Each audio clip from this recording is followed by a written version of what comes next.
Marilyn and I went to one time to the farm machinery show, and I At got the in- International Center. in International Toronto. Center. Oh, yeah. Just got out and shoved the door, and the car locked, and I didn't have the key.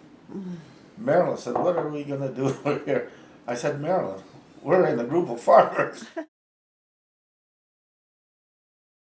For a city girl. Oh, I didn't do a lot with the horses. No. His Harold and his dad, you know, one would cultivate and the other would sow, and they managed the horses pretty well. They had a lot of horses. They used to have maybe around 6 work horses. Really? Yeah, The great big ones? they were, and they loved their horses. They really looked after them, and they really loved their horses. What a life, Jean. Oh, I know. I had a great life. I haven't had a good life. It's funny, as a very little boy, I recall in the summertime, and we'd look up and coming over the hill behind your property, these people lived over on what we now call Tuftsville Road. And very poor family, and quite a few little children, and we'd see them coming over the hill, and the mom and the dad, and all the little children. And my grandmother, I'd tell my grandmother, she'd say to grandfather, "Edgar, you better kill a chicken."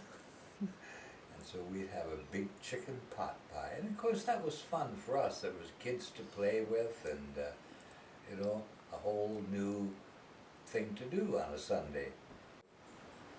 1938 or 39, I'd be 8 or 9 years old. And that was in heavy depression time, where there weren't many jobs. And the family had moved from Sterling out to the country near the school to live with their grandparents, because I think they just couldn't afford the rent. And anyway, I went to school, and they sent their son to the Little Ridge Road School. And he came to school with a banana. Another boy and I decided we had to have that banana. Couldn't just take it away, so we started trading sandwiches. And we traded enough sandwiches that Keith and I got the banana. We broke it in two. We each had half a banana. I think it was the first time I had a banana. I came home and I told my grandmother, well, that was not the right thing to tell her. She thought that we had taken it from him, that we had stolen it. I should tell you that Ridge Road Schoolhouse is where Deb Troy lives now. Yes, it is. Yes, Deb Gordy. And she, when in part of her story, she talks about feeling as if the spirits of the little boys Really? that played there Yes. are still around, because Amazing. she found chalkboard and things. Yes. And you were one of those little boys. Yeah. Wow. In fact, I said to Gordy one day, I was out there one day, I said, "See those trees, Gordy, along there?" "Yeah." I said, "I helped plant those." Really? Yeah, I planted one. They used to have a thing at school called Arbor Day. Right. And every spring, around May 24th, you came to school with your rakes and some hose, and you raked the yard. Oh, and cleaned it wow. all, and you planted some trees. They'd have some trees for you to plant, Yeah. and make your property look clean and decent. I've traveled, and every time I go out, people say, "Oh, isn't this the most beautiful place in the world? And wouldn't you just, it's sort of beautiful, but it's not where I live. And where I live is what's beautiful to me. I just, I'm meant to be here. And these trees are fabulous. I have the most fabulous trees. I mean, those are jack pines there. They're about 75 feet in the air now. They were probably about 60 feet in the air when I moved here. And they were planted by the grade 6 boys. local celebrity in our town tells us his memories of this schoolhouse. And we have so many people that tell us so many things about the schoolhouse, and we just call it the schoolhouse. And Eugene Burroughs is the man in town that told us about those trees, because he was one of the grade 6 boys. Head off to high school and come home every evening in the fall. And my dad made his cash crop was 20 acres of cauliflower. And we come home from high school, and I never did well in high school at all, because when we came home, we worked like a dog till dark in September right through into the end of October. So I never got a really good study time at all, because we just worked hard. And we had to. Yeah. There was it wasn't anything different than that was needed and required to make everything work.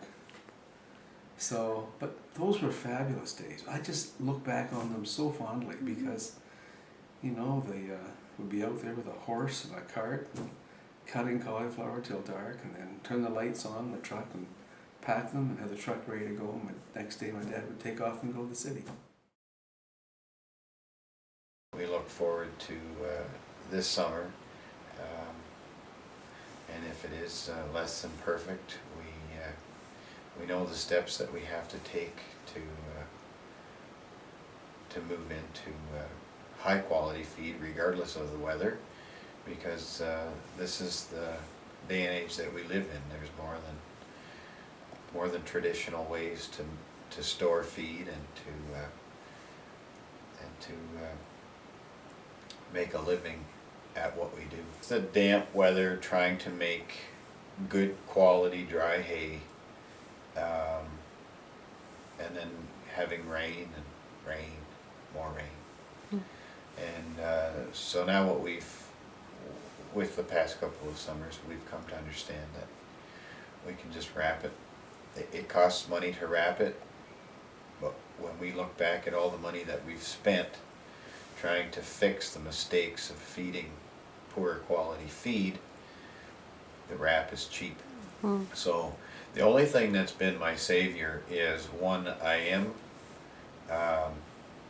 an eternal optimist.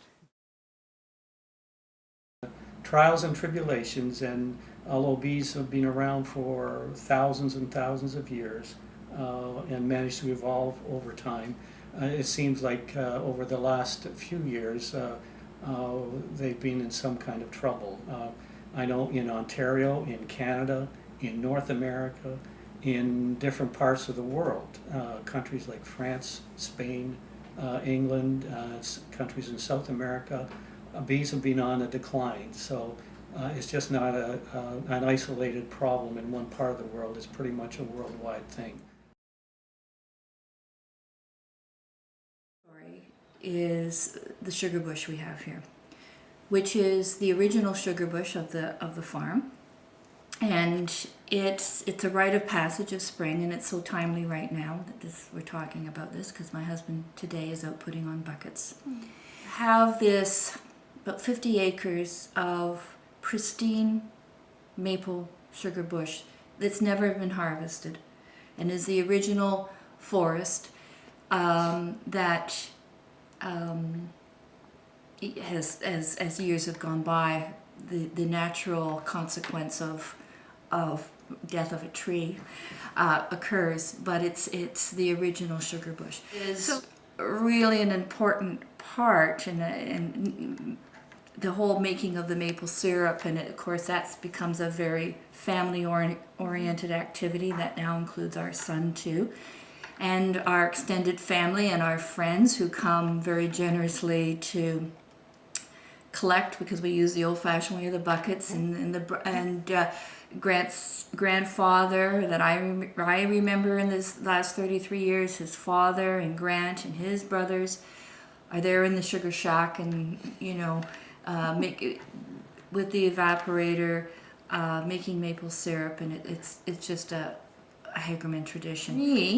And we have this beautiful pathway, and so that the tractor and the wagons can go through all the trees.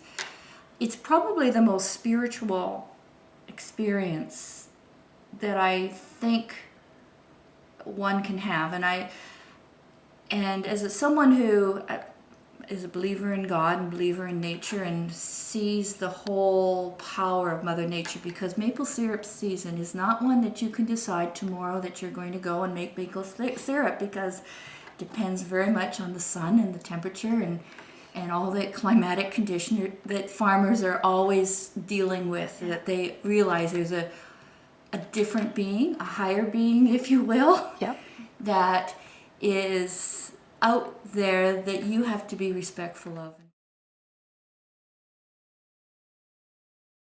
This is Steve Tubb at home with Tundra. Go ahead. Well, my story is, I guess it must be 6 or 7, maybe 8 years ago. We had a very cold winter that year, and there was a whole pile of great gray owls that came down into this area, which normally they don't come this far south for the winter time, but they did this year, and there was a few around here. And one day I was out doing something outside, can't remember what, and there was a couple of them up above the back garden and the house and the road, and gorgeous, gorgeous birds. And anyway, I went out and I was watching them, and one encouraged the other one to go off and go in a different direction. And the one that stayed around came back down and sat on a fence post across the road and was just quite happy sitting there. So I went gradually closer and closer to this great gray, and I got to the middle of the road, and the great gray just gently let itself off the post with its big wings out and glided away and flapped a few times and went up into the top of a poplar tree out behind our garden. And I followed it, saw which branch it had gone up to and roosted on, and I started walking back across the garden towards the tree. And I had a overalls on, and I had a toque with a little white bauble on it, a blue, red, and white toque with a little white bauble. And as I moved towards the tree, this fabulous bird did a similar thing that it did on the fence post. It just kind of fell off its perch with its wings open and came directly at me. And it was fabulous. We had an eye-to-eye contact right up until the moment that I chickened out and ducked, and for fear of losing my hat.